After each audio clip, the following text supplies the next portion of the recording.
You know, radiation is one hell of a boogeyman because you simply can't escape it. You're bathed in radiation 24 hours a day, 7 days a week. It's called the background radiation, and the more of it you're exposed to, the more likely you are to die of cancer.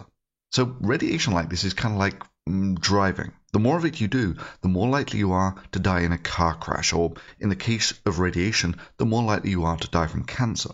There is no safe limit. There is only acceptable risks. So, for instance, we know how many road miles are driven each year in America and how many people die. We can therefore get a reasonable estimate of your chances of dying per mile driven on the road, and similarly for radiation. So let's compare these two hazards. The average background radiation you're exposed to each year gives you about the same chance of dying from cancer as driving 1,000 miles gives you from dying in a road accident. And seeing as your average American drives over 10,000 miles per year, this would mean that you could live in an area with 10 times the background radiation, and even at that you would only have a comparable chance of dying from cancer as you would have from dying in a car accident on the roads. Now, keeping that in mind, let's step back a year or two and take a look at the news articles when the USS Ronald Reagan was first subjected to the radiation cloud from Fukushima. The U.S. Navy's 7th Fleet says 17 crew members have been exposed to low levels of radiation that was released from the Fukushima nuclear power plant. The crew was on 3 helicopters from the aircraft carrier USS Ronald Reagan. They were conducting rescue operations outside Sendai City. According to the 7th Fleet, they were detected with low levels of contamination, but it says the radioactive materials can easily be removed with soap and water. The DoD says the maximum potential radiation dose for personnel on the ship was less than 1 month's exposure to natural background radiation from rocks, soil, and sun. And the very low levels of residual radioactivity that did deposit on the ship were mitigated and controlled. It has not detected any more contamination. Which sounds about right to me. I mean, let's just say you have a burning core for sake of argument. Most of that will settle out locally. And by the time you're 50 miles away, it's obviously going to be significantly less. There is a limit to how irradiated you can get by flying a helicopter around 50 miles north of the reactor. Now let's see how this is being reported at the moment. Now a group of U.S. Navy veterans are saying exposure to leaking radiation from the plant has made them sick. Some of the first responders in Japan after the tsunami and earthquake are now developing serious health issues because of the Fukushima nuclear reactor. The nuclear power plant meltdown in Fukushima, Japan in March of 2011 not only contaminated many Japanese citizens there, but dozens of U.S. sailors as well. They were there to help in the rescue effort, but now many are suffering serious symptoms of radiation sickness with no acknowledgement of the connection from the Defense Department and no diagnosis from their doctors. I believe we just showed you the radioactive snow, and I mean, you saw how much it was. I mean, they're literally surrounded by the radioactive material, so it's understandable why so many of the guys on the aircraft carrier and women got so sick. And nuclear fallout ain't nothing to mess with. Oh, come on, Chink. You think that's radioactive snow? Look, when the plant blew up, it was mostly a hydrogen-oxygen chemical explosion. It wasn't a nuke going off that irradiated tons of ash and sucked it miles into the air. What you're looking at here isn't radioactive snow. It's people scrubbing the deck with soap and water, for the bloody obvious reason that if you get radioactive dust on top of your ship, you get irradiated by it. However, if you wash it overboard, you don't. These are obvious and very standard decontamination procedures. I mean, we're not coming at this blind. We actually know quite a lot about the hazards of radiation on ships thanks to experiments like this. Further, the aircraft carrier is a nuclear aircraft carrier with 2 nuclear power plants on board. It's a multi-billion-dollar vessel with billions of dollars more in aircraft. Doubtless, they will have very good monitoring on those nuclear power plants and throughout the ship for damage control. For this massive irradiation of the ship to have happened, it would require that the nuclear safety officers, who typically have a pretty good grasp of the hazards of radiation, to sit on their hands while very sensitive radiation alarms would be going off all around them. And or for the captain to sit on his hands while a multi-billion-dollar ship himself and his entire crew got needlessly irradiated. That they were drinking contaminated water that was fed into the ship from the sea.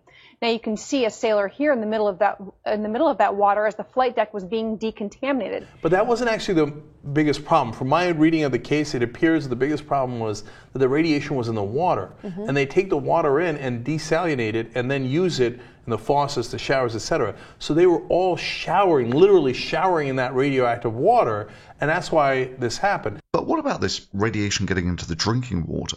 Well, as many of you will know, you can't just drink seawater. It's too salty. You need to remove that salt somehow.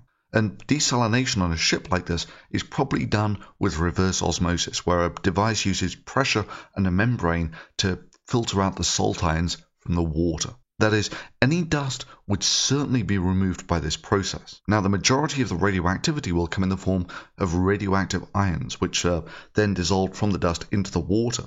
But the desalination will remove those ions from the water at least as well as it removes the sodium chloride ions, which is, of course, what you've got to remove to stop the seawater from being salty. After that, it's only tritium you've got to worry about. But then again, why would tritium be settling out in a dust cloud? Put simply, virtually all of the radioactive dust and the radioactive ions in the water would have been removed by the filtration process. Now, to be honest, I don't know that much about the specs of their water purification units, but if they had any sense, they would also be fitted with radiation monitors. Why? Because if someone does try and nuke your ships, as was probably in mind when they were designing these things, and by some miracle you survive by a near miss or something, you will need to make sure that your water purifiers are working properly and that they're not letting in radioactive water. Then of course you've got to consider the specs of the ship and of the radioactive plume. The further you get away from a plume, the plume of course gets larger and therefore more diluted.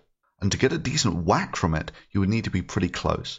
So the concentrated plume is unlikely to be more than a mile or two wide depending on the wind conditions. However, the USS Ronald Reagan can cruise at about 30 miles per hour, which means it could sail across a plume that size in about 5 minutes. I mean, I just somehow doubt the conversation on the bridge went something like this. Where should I park, Captain? Oh, yeah, we should park downwind of that burning nuclear reactor. Oh, and of course be sure to maneuver the ship to account for changes in wind direction. And then finally, I found this news report from a few years back that says the aircraft carrier was over 100 miles away from the reactor at the time. The aircraft carrier was at sea about 160 kilometers northeast of the plant. A hydrogen blast occurred at one of its reactors on Saturday. The U.S. Navy says the Ronald Reagan and other 7th Fleet ships have been relocated. You've also got to be a little careful about not being misled by what you see in pictures like this. Remember that when these reactors blew up, it was a hydrogen-oxygen explosion like this. These are simple chemical explosions. They blew off the outer containment of the reactor, and the majority of what you're looking at here is just the outer containment being blown up. What should be most worrying about this is that previously all the leaks would have been contained within that outer containment, and now that it's been blown off, the radioactive material can leak directly out into the environment. So I really wouldn't be so much guided by how dark and sinister the cloud looks like, because that's not how radiation works. What you should really base this on is the readings on the Geiger counter. And 100 miles away on the USS Ronald Reagan, I'm pretty sure their nuclear safety officers would be saying exactly the same things. Lastly, the symptoms they're describing are just utterly inconsistent with radiation exposure.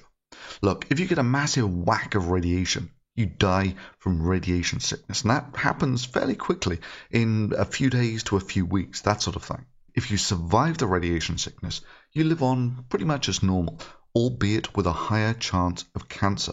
It's explained at some length in this video. You like this? Look, they said that they knew fairly early on, but they couldn't get the aircraft carrier out in enough days, right? Because people got so sick, everybody on board started having uncontrollable diarrhea. They said they were, and I hate to put it this way, but it's literally a quote, shitting themselves in the hallways. Oh my God. And so... Now that sounds consistent with radiation sickness. But the problem is that if your radiation sickness is so acute that it'll give you diarrhea, it also has a bloody good chance of killing you. That is, if the 5,000-strong crew had been subjected to doses large enough to induce radiation sickness bad enough to give you diarrhea, you would be looking at an acute radiation poisoning death toll in hundreds to thousands, whereas the actual death toll was 0. Look, how many people get diarrhea on a warship with a complement of 5,000? Is that even remotely surprising? What makes you think it was radiation that actually caused this, given how easy it is to detect radiation on a nuclear aircraft carrier? However, the bottom line is none died. And 3 years later on, if you're going to claim that this is radiation induced, it's cancer or nothing. Yet these are some of the symptoms that they are describing. I have disc degenerative disease in my lower back, and I have no family history of it. And I have no accident that could have caused it, and I have some digestive problems as well, and stomach pain as well. Right now I have a lot of weight issues and thyroid issues that I didn't have before I came in, and issues that I didn't have after I had my child.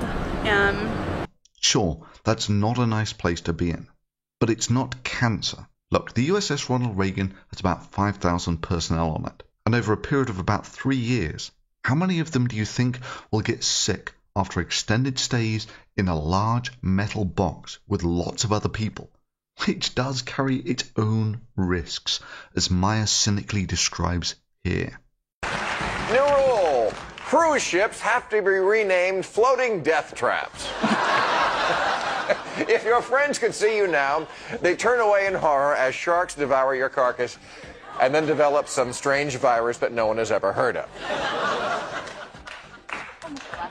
The thing that really clinches this for me, though, is just how reluctant these people are to put numbers on it. If you know the radiation exposure, you can get a pretty good estimate of the cancer rates. The best I've seen is that levels of 300 times background were recorded, 300 times background on, say, a 2-hour mission, followed by decontamination when they get off. That's about the same radiation as 1 month of regular background radiation, which is about what the Navy reported at the time. And a month of background radiation is about the same hazard as driving 100 miles. Yet even though all of these would have been measured by the USS Ronald Reagan, for some strange reason, the lawyers seem unwilling to disclose the numbers, blaming everything on the Japanese not telling them stuff. The thrust of our case is that these people were never warned about the true situation on the ground and the fact that they would be entering into a radioactive zone, such that they would all receive what's been described as low-dose radiation, but it was repetitively given to them over days. I mean, so the thrust of our case is basically that the Tokyo Electric Power Company was operating a facility that they knew was a problem. I mean, what the hell? How much radiation did or didn't leak out of the reactor is almost an irrelevance. The only thing that matters is how much radiation was the crew of the USS Ronald Reagan exposed to. And when you're reduced to listing these as among the list of consequences... I developed gynecological issues, and nobody understood it, and they just kept saying stress. I also developed asthma, got bronchitis 6 times between February and the summer of 2012. And when the actual reporting of the incident is like this... I get my boots checked, there's nothing wrong. I get my hands checked, and the Geiger meter just goes crazy. They told everybody to get back, get away from me. That just made me even more nervous and more scared. Dude, if your boots don't set off anything but your hands do, then it just means you've got something on your hands. And I'll bet dollars to donuts that what happened next is they told him to scrub his hands with soap and water, and after they did this, they measured his hands again and they were fine. Which means that your hands were only exposed to radiation while you were on the mission. Just like my hands were only exposed to radiation when they were near this radioactive clock. You'll find, yeah, so that's about 7 times background. At this distance, you're getting about 7 times background. And if I move it up close, what you'll find is it goes absolutely crazy. In fact, if I actually leave it there, what you'll find is it'll bury the needle, which means that it's at least 50 times background. It takes a while to integrate that. Yeah, 9.99. Anyway, so, yeah, I'll turn that off so it won't keep beeping. They used a radioactive paint that would glow in the dark, and after my hands moved away from the radiation source, I'm no longer exposed to it. Look, I gotta be honest, this looks far more like an exercise in exporting nuisance lawsuits, and it's more likely to be settled because of the bad press of the case and people's inherent fear of radiation, rather than the validity of the claims. Because while they do have some claimed cases of cancer, you would expect some cases of cancer in a population of 5,000 people over 3 years. And without the numbers, it's impossible to tell. But when you're listing stuff like this... So the amount of the radiation is still unknown. What we do know is that these young sailors had none of these kinds of medical problems.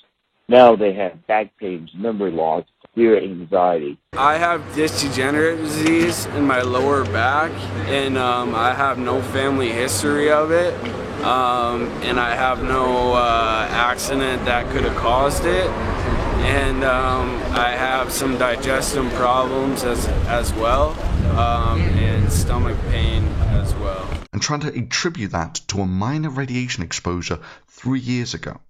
I'm sorry, but you're just talking crap.